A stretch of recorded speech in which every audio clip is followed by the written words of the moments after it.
Alice. And I'm Karen. You're watching the Hopping Hermits, and behind the camera is Courtney here. And we just thought we'd give you 5 tips for a beginning gardener. In our last video, we showed a little bit about the garden, but we just wanted to give you some informative tips if you're starting a garden or if you have one and you just need to know a little bit more. I've been gardening with my mom here since I was a teenager, and we've been doing a garden just about every summer. And thanks to her for weed whacking and helping build it and taking care of it for us and with us. So here we go. Let's learn something. So we want to give you just a little update on our garden. Nothing too crazy, but our plants are definitely bigger. As you might see from our last video, the zucchini is definitely bigger. We took the water bags off the tomatoes because it's already getting warm. We still have our peppers and whatnot over here. Some of our squash is getting a little bit bigger. Our chives and stuff are doing good. And our basil and whatnot is getting bigger. Sorry about the shadows, kind of have to roll with it. Basil, cilantro is doing good. Spinach is growing pretty slowly, but that's okay. Romaine's growing a lot better. And the best part of this garden is the cute rock placers that my mom handmade for all of our plants.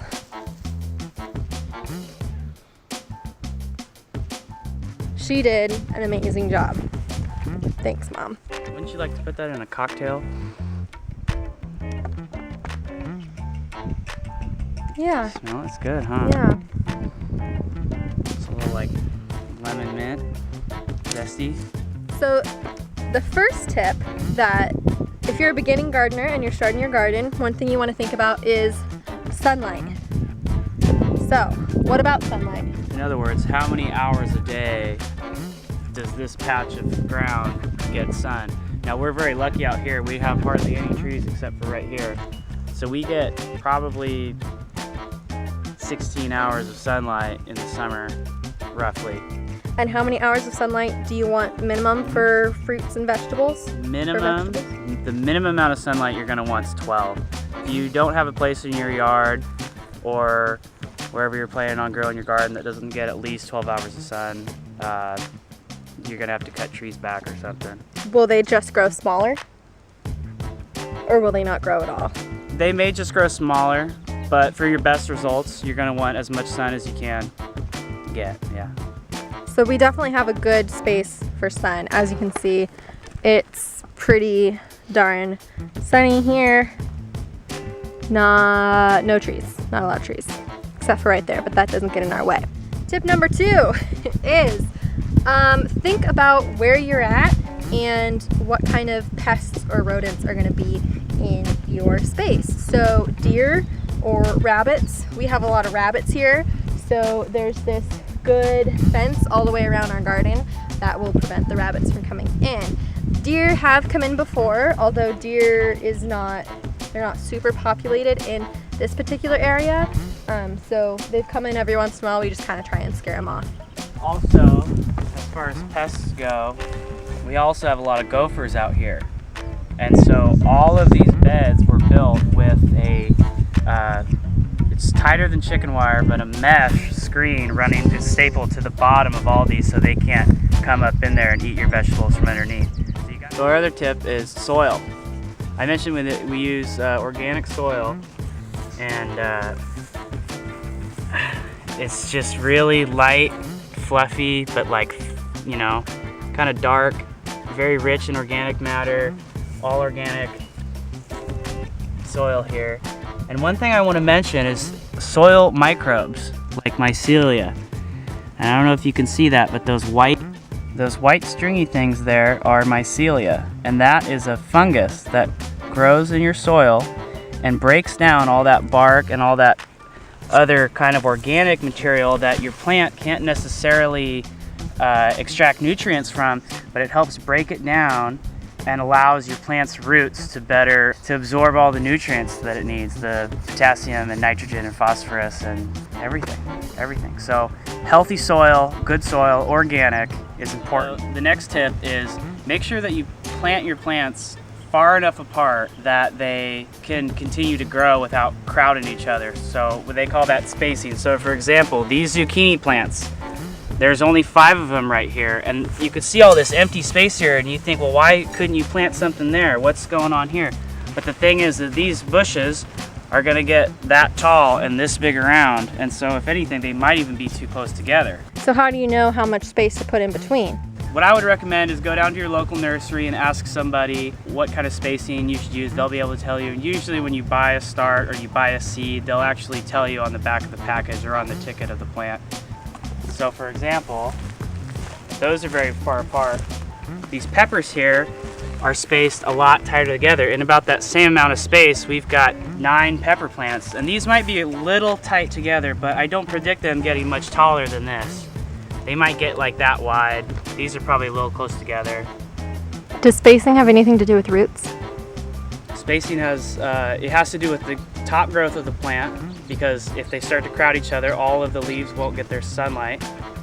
And the roots also, as the top of the plant grows, that root system grows, and if you start getting roots crowding each other like this, then they're stealing nutrients from each other, and you have to fertilize more often, water more often.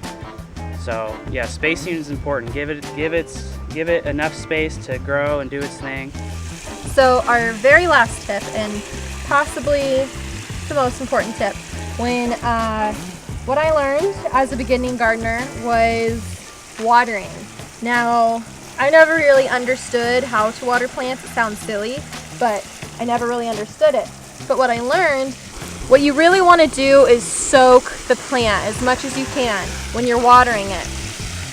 This allows the water to go through all the soil, and you don't want to water it every single day. Depending, if it's really hot, maybe you do want to water it every single day. But you want to allow time in between your watering to let those roots soak up the soil and dry up so they don't rot. You don't want your roots to rot. Soak up the water. Soak up the water, not the soil, because you don't want your roots to rot.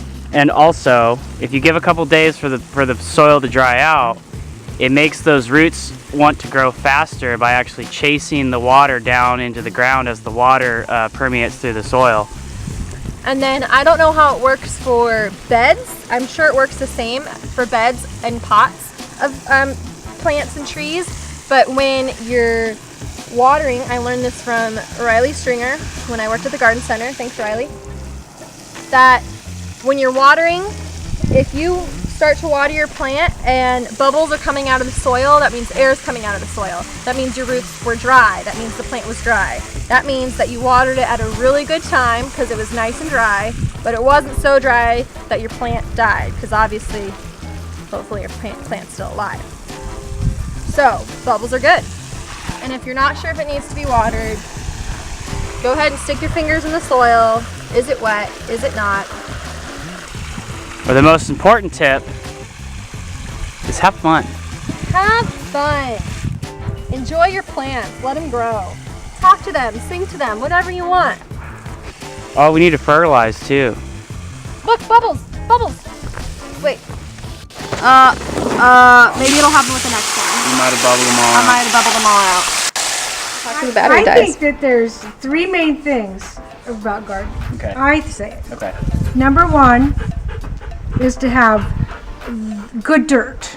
The soil structure needs to be soft enough that the air can penetrate and water can penetrate and the roots of the plants can penetrate. So it can't be hard and clay. It has to be loosened up with compost if you have hard clay.